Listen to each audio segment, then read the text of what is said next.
Ads جیسی خطرناک بیماریاں انہی عورتوں سے آئیں جنہوں نے اپنے جسم کو کئی مردوں کے لیے سپرد کیا۔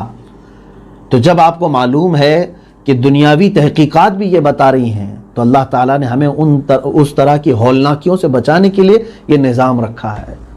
لیکن شیطان اس راستے سے ہٹ کر کے انسانوں کو ورغلاتا ہے، زنا کی طرف لے جاتا ہے، اور اللہ تعالیٰ نے قرآن میں فرمایا فَإِنَّهُ يَأْمُرُ بِالْفَحْشَاءِ وَالْمُنْكَرِ، یہ شیطان ہمیشہ تمہیں حکم دیتا ہے بے حیائی کی اور ناپسندیدہ چیز کی، زنا کی طرف کثرت سے وہ لے جاتا ہے کہ قانونی اعتبار سے ہم جس ملک میں رہ رہے ہیں یہاں پر بھی اپرادھ ہے۔ ایک مرد کسی عورت کے ساتھ چھیڑ خانی کرے جرم ہے کہ نہیں؟ بغیر اس کی رضا کے جا کر کے اس کے ساتھ خلط ملط کر لیا، اس کے ساتھ تعلق قائم کیا، یہ بھی یہاں پر قانونی جرم ہے، ریپ کا کیس لگے گا اس کے اوپر۔ لیکن یہ ان لوگوں کو بتا رہا ہوں جو اپنے آپ کو سیکولر کہہ کر کے اسلام پر تنقید کرتے ہیں، اگر ان کی بچیوں کے ساتھ ریپ ہو جائے تب بھی یہ اعلان یہی کریں گے اسلامی سزا دے دو اس کو جو میری بچی کے ساتھ ایسا کیا ہے۔ اگر ان سے پوچھا جائے ریپسٹ پکڑا گیا ہے کیا کریں آپ کی بچی کے ساتھ جس نے ایسا کیا تھا، وہ تو کہیں گے جلا دو اس کو، مار دو، میرے سامنے قتل کرو۔ پاکستان میں تو خاص طور پر ریپ کے کیسز روزانہ رجسٹر ہوتے ہیں، روزانہ ہوتے ہیں۔ کیا آپ نہیں دیکھتے نیوز؟ 8 سال کی بچیوں کے ساتھ، 10 سال کی، 15 سال کی بچیاں، نابالغ بچیوں کے ساتھ بھی یہ ریپ کے کیسز۔ اس کی وجہ یہ ہے کہ یہاں پر جن لوگوں کو پکڑا گیا ریپ کر کے، پھر یا تو قانونی اٹکلیں ایسی آئیں، پیچیدگیاں آئیں کہ ان کو رہا کر۔ ناظرین، کچھ لوگوں کا یہ سوال تھا کیا اسلام میں نکاح کرنا ضروری ہے؟ کیا فرینڈ شپ کے نام پر، دوستی کے نام پر، ریلیشن شپ کے نام پر کیا ایک لڑکا اور ایک لڑکی ساتھ میں زندگی نہیں گزار سکتی ہے؟ یہ سوال کچھ لوگ کا تھا، تو میں اسی کے متعلق ایک ویڈیو لے کر آیا ہوں۔ میں ان بہنوں اور بھائیوں کو یہ کہنا چاہتا ہوں کہ اسلام میں کسی لڑکی یا لڑکا کو ملنا تو دور کی بات، اسے چھونا بھی ناجائز و حرام ہے۔ ہمارے اسلام میں اس تعلقات کو زنا نام دیا گیا ہے۔ اور زنا کیا ہے آپ کو معلومات کے لیے میں بتا دوں، ایک لڑکا ایک لڑکی کو چھوتا بھی ہے وہ بھی ناجائز و حرام ہے، اسے ہمارے اسلام میں زنا مانا گیا ہے۔ اور زنا کیا ہے آپ کو معلومات کے لیے میں بتا دوں کہ ایک لڑکا اور ایک لڑکی جسمی تعلقات قائم کرتی ہے اسے اسلام میں زنا کہا گیا ہے، یعنی آسان بھاشا میں آپ یہ سمجھ لے اسے سیکس کہا گیا ہے۔ اور اسلام میں سیکس کرنا ناجائز و حرام یعنی گناہ کا کام ہے۔ اللہ کے نبی رسول صلی اللہ تعالی علیہ وسلم ارشاد فرماتے ہیں تم نکاح کرو تاکہ نفس کو کنٹرول میں رکھ سکو۔ تو آئیے اسی کے متعلق ہم آپ کے لیے ویڈیو لے کے آئے ہیں۔ یہ ویڈیو مفتی سلمان اجہری صاحب کا ہے۔ آئیے اس ویڈیو کو محبت بھری انداز میں پلے کرتے ہیں، اور یہ امید کرتے ہیں کہ یہ ویڈیو دیکھنے کے بعد آپ لوگ آگے بھی شیئر کریں گے اور ہمارے چینل کو لائک اور سبسکرائب بھی کریں گے۔ تو آئیے ویڈیو کو سٹارٹ کرتے ہیں۔ سورہ نور کی آیات بینات میں، شروع کی آیات میں اللہ رب العزت نے زنا کے متعلق احکام نازل فرمائے۔ الزانیۃ والزانی فاجلدوا کل واحد منہما 100 جلدہ۔ اللہ تعالیٰ فرماتا ہے زانی یا زانیہ دونوں کو 100 کوڑے مارو، قرآن پاک کا حکم ہے۔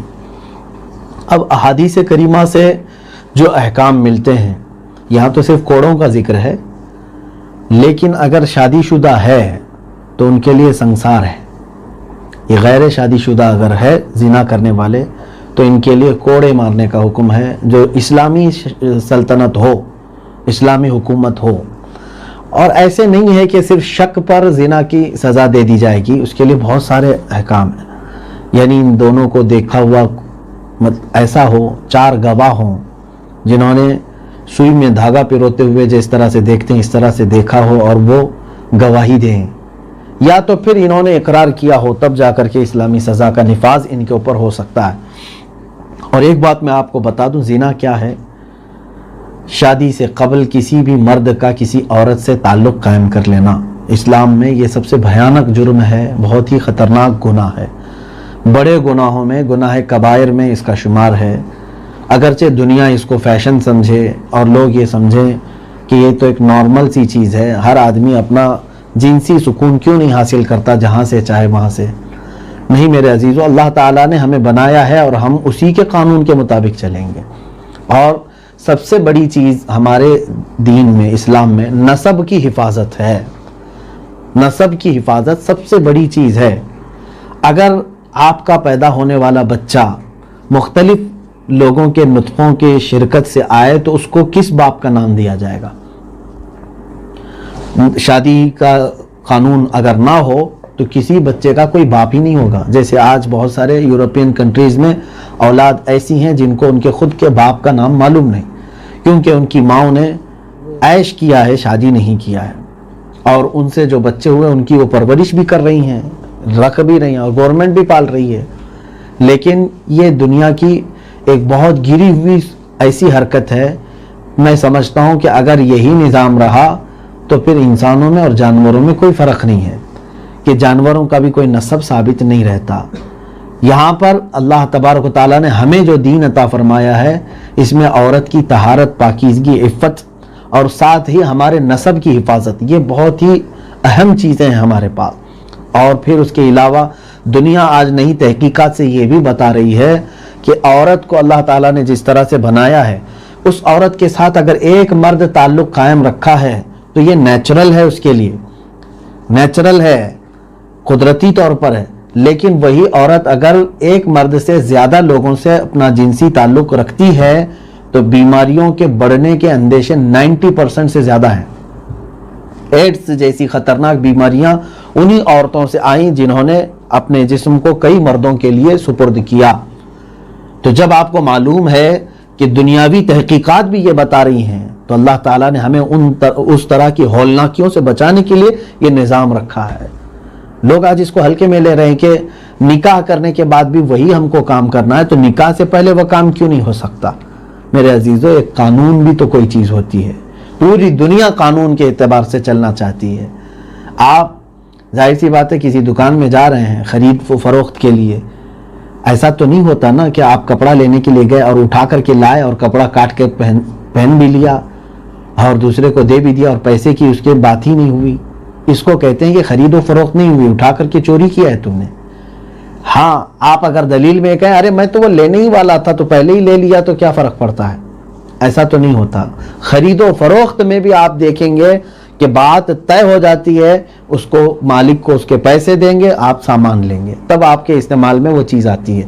نکاح بھی اسی طرح کا ایک ایگریمنٹ ہے، ایک کانٹریکٹ ہے کہ آپ دونوں کو قانونی اعتبار سے شوہر اور بیوی کا اختیار دیا گیا اور پورے معاشرے میں کہا گیا کہ اب اس عورت کے ساتھ کوئی دوسرا تعلق نہ رکھے کیونکہ یہ فلاں مرد کی اب ہو چکی ہے۔ لیکن شیطان اس راستے سے ہٹ کر کے انسانوں کو ورغلاتا ہے، زنا کی طرف لے جاتا ہے۔ اور اللہ تعالیٰ نے قرآن میں فرمایا فَإِنَّهُ يَأْمُرُ بِالْفَحْشَاءِ وَالْمُنْكَرِ، یہ شیطان ہمیشہ تمہیں حکم دیتا ہے بے حیائی کی اور ناپسندیدہ چیز کی، زنا کی طرف کثرت سے وہ لے جاتا ہے۔ اور جب بندہ زنا کرتا ہے تو وہ تالیاں بجاتا ہے۔ لیکن حدیث پاک میں ہے جس وقت کوئی زنا کر رہا ہوتا ہے اس وقت اس سے ایمان اٹھا لیا جاتا ہے۔ ایمان کی حالت میں کوئی بندہ زنا نہیں کر سکتا، اس کا ایمان معلق ہوتا ہے، اٹھا لیا جاتا ہے۔ اور یہ زنا اسلام میں اس قدر سخت ہے جس کی وجہ سے اس کی سزا بھی سخت رکھی گئی۔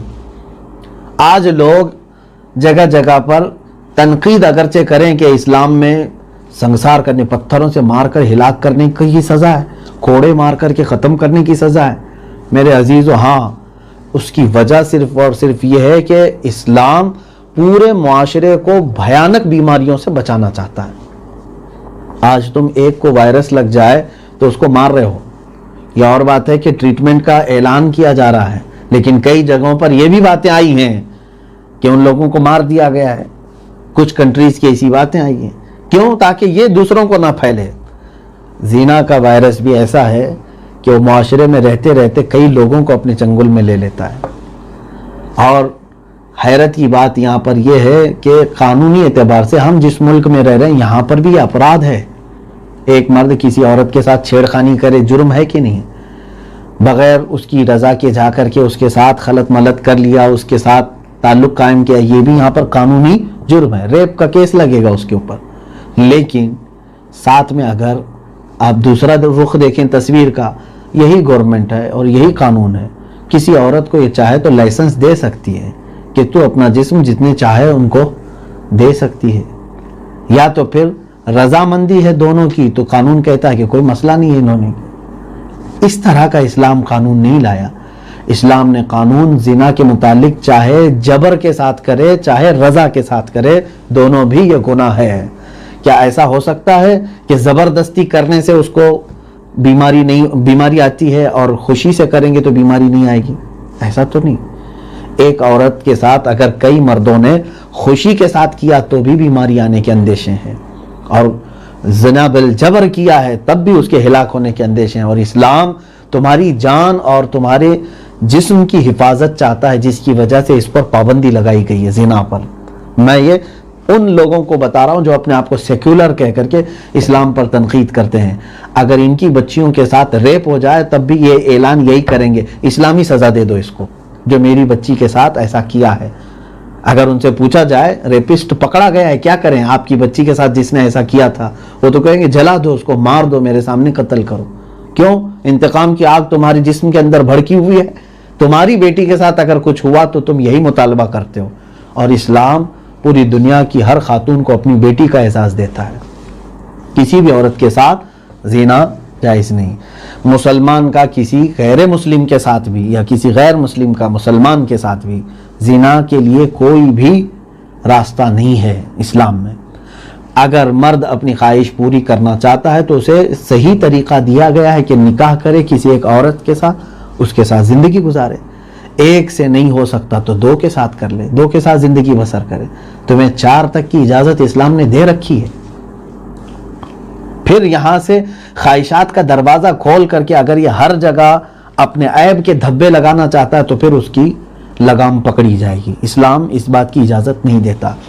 تو زنا کے احکام بہت سخت ہیں۔ اسی سورہ نور کی شروع کی آیتوں میں اللہ تعالیٰ نے فرمایا، اور حضور اکرم صلی اللہ تعالیٰ علیہ وسلم کے زمانے میں سزائیں دی بھی گئی ہیں۔ زنا جن سے سرزد ہو گیا ان کو سزائیں دی گئی ہیں، سنسار بھی کیا گیا ہے، کوڑے بھی لگائے گئے ہیں۔ اس کا اثر یہ ہوتا تھا کہ پورے معاشرے میں وہ سزا دیکھ کر کے لوگ دہل جاتے تھے، کسی کی ہمت نہیں ہوتی تھی کہ اس گناہ کی طرف جائیں، حتیٰ کہ نظروں کے زنا سے بھی لوگ بچ جاتے تھے خوف کی وجہ سے۔ آج قانون اتنا سخت ہو تو آپ دیکھیں اس طرح کے بھیانک جرائم نہیں ہوں گے۔ آج جس طرح ہماری بچیاں سیف نہیں ہیں، باہر نکلنے کے بعد کیا ہوتا ہے پتہ نہیں۔ ہندوستان میں تو خاص طور پر ریپ کے کیسز روزانہ رجسٹر ہوتے ہیں، روزانہ ہوتے ہیں۔ کیا آپ نہیں دیکھتے نیوز؟